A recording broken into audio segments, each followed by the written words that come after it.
But if you just generally look at it, I know. This really pisses me off that this. I mean, good for these guys doing this, Joe. I'll get off in it a second.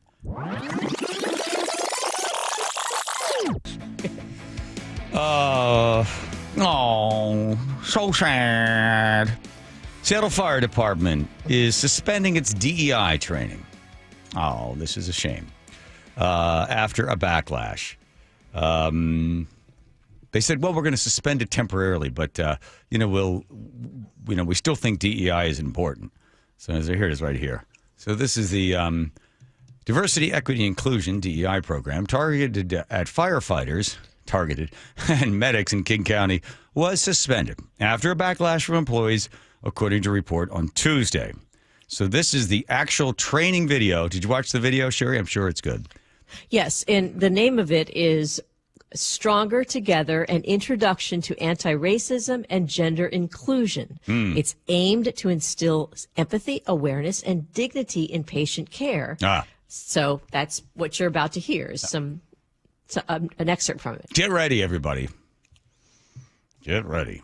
You might be asking, if we continue to use race, what is the answer to racism? The answer is more than just not to be racist. It's to be anti-racist. Anti-racism describes ideas and policies that produce and sustain racial equity among racial groups. Anti-racism is a powerful collection of policies that leads to racial equity and is substantiated by anti-racist ideas. Some key identifiers of anti-racism are directly addressing racist ideas and practices, naming and pointing out racist results and practices, and finally, holding yourself and your community accountable when you notice racism.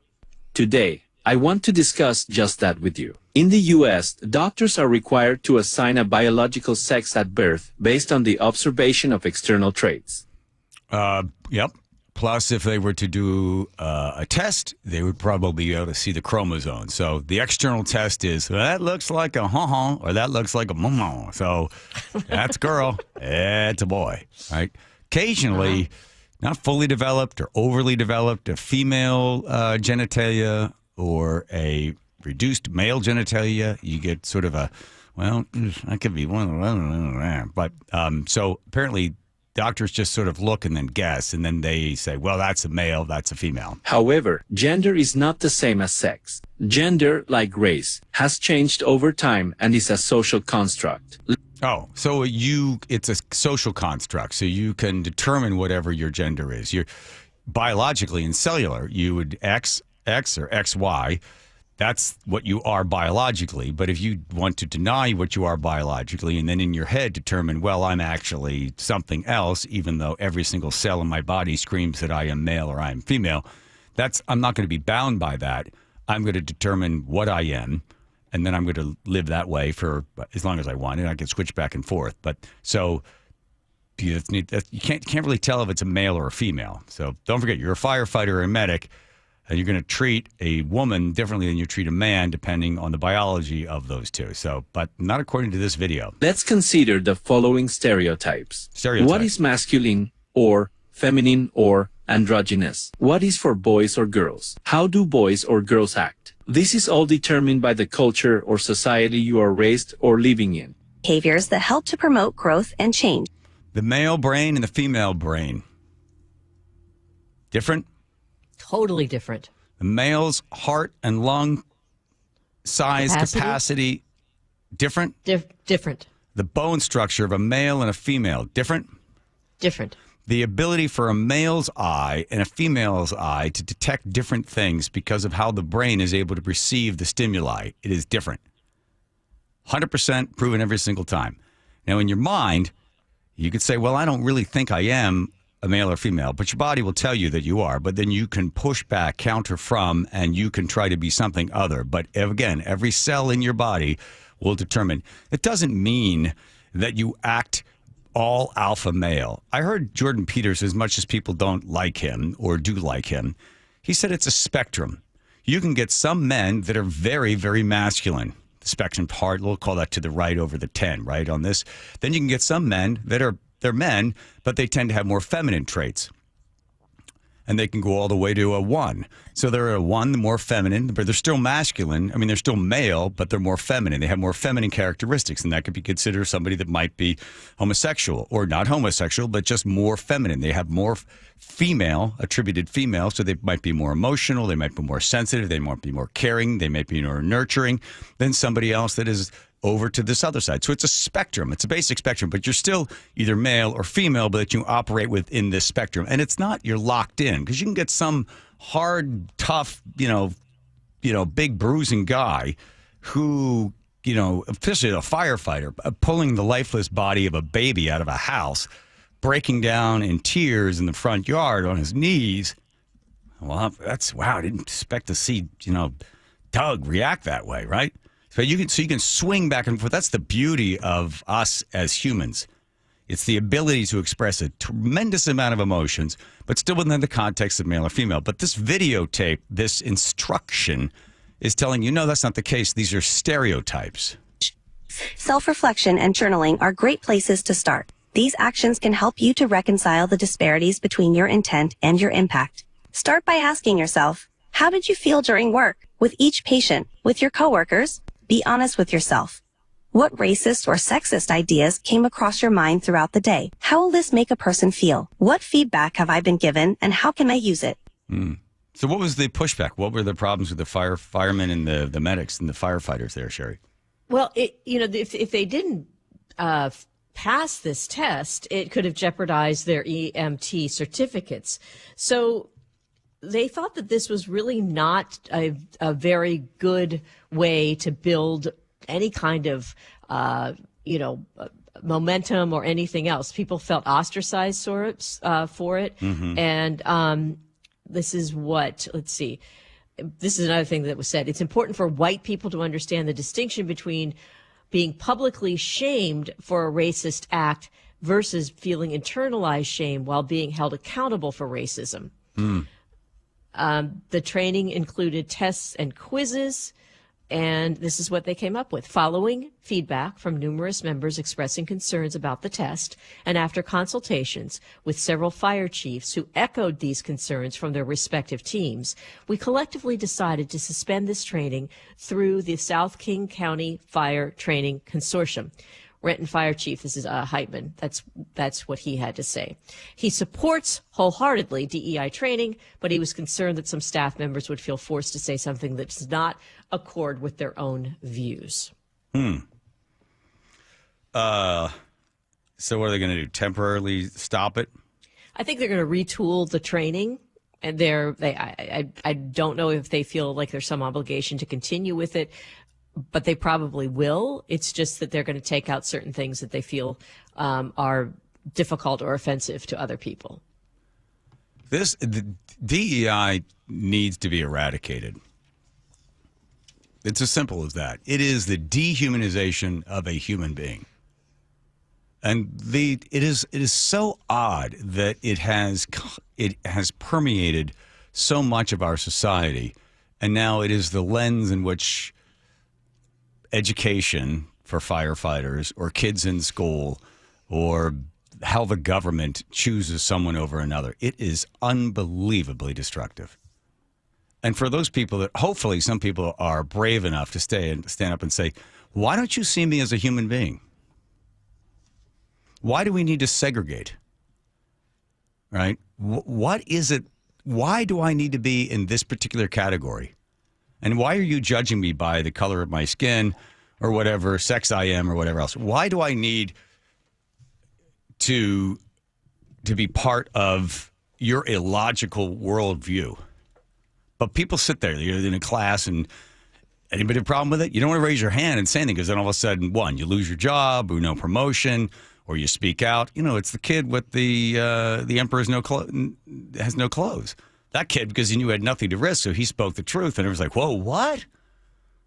The emperor's not naked, don't you see? It was a wonderful, wonderful, beautiful clothes that were spun for him. But somebody has to eventually stand up and say, this is wrong to its core. I mean, this is the foundation of America. When people go, but the founding fathers are racist. How about the 3/5? Well, then you'd say to them, here's the argument for that. Yeah. You know why they put the 3/5 in there? You're right. They did not recognize a black man or a woman at the time of the writing of the Constitution, because if they had recognized as a full and counted them not as 3/5, you know what would happen? You would have slavery enshrined simply through a census count, because then all of a sudden you would then count you would give more power to the elected officials, to those that would be representing by population in the House. So they reduced the number by not counting that black man as one, but by 3/5. They reduced the census count to reduce the power of those that wanted to keep slavery and enshrine it into the United States. Because it's done a census count. So you count, okay, we've got 500,000. If we count that black man as 3/5, it reduces the number, brings the census down, brings the population down. So then you don't have more racists serving the United States and then embedding in the founding of this country slavery. There's that. But if you just generally look at it, I know. This really pisses me off that good for these guys doing this, Joe. I'll get off in it a second. Here's what it does. It says, I don't see you as a human being. I don't see you as a unique person. I see you as a white person. And white people, well, white bad, black victims. So then all of a sudden, you don't even see me. You just see it is itself the definition of racism. It's every horrible thing you could possibly imagine, but it's under these weird gauzy terms of diversity, equity, and inclusion. That's all. Well, you want to say anything? Because Joe's giving me the wrap-up sign. Oh, okay. Look at all the text line going to get all I'm trying to do 3/5 math. I know. No. It's very simple. It's very simple. I know.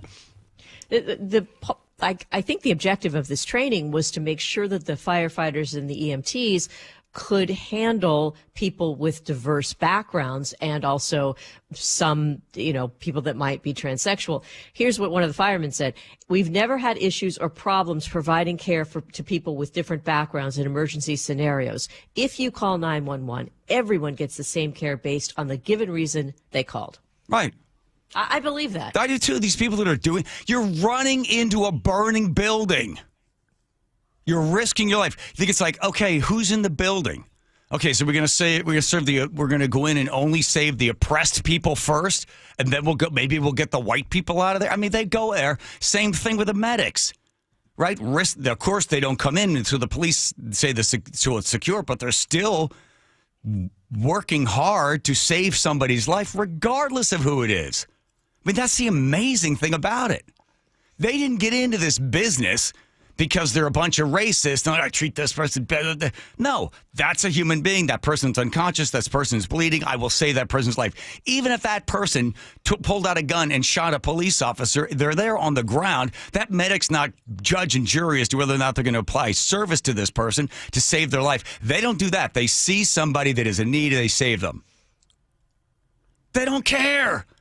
They don't care. But the people that are up top that are not actually on the ground, stopping the bleeding, running into the burning building, these are the weak people that are on top, running through, we'll do the DEI thing and this and that. All you're doing is you're forcing somebody to start to look at somebody other than a human being. You're putting them in a box. Sticking them in the box. And then now you're more aware. Gosh, I wonder what. Yeah, because you're teaching the person to dehumanize. They dehumanize the Jews. You look at in India. You've got the caste system. They dehumanize the individual. Or you're at that caste. Well, we treat you differently. We treat these other people. Right? You think about it. You go to another country. You think you become a French citizen. You go to France. You become French. No. You come to America, become American. Sorry, Joe, that I took too long on it. But just this crap, it has to stop. Somebody needs to stand up and say, no, this is the opposite. This is the opposite of all those words. You're forcing me to not see God in that person. I don't think this would have been eliminated even 3 years ago. I don't think it would have been. Hopefully it starts to fall apart. Yeah. People go, this is ridiculous. This is racist. Let's hire this guy over this guy because the oppression. How about you hire the best person, right? I always say I'm all in for DEI as soon as the NBA, Major League Baseball, and the NFL. As soon as we see it in sports, I'll be the first one on the sidelines cheering it. Let's see it.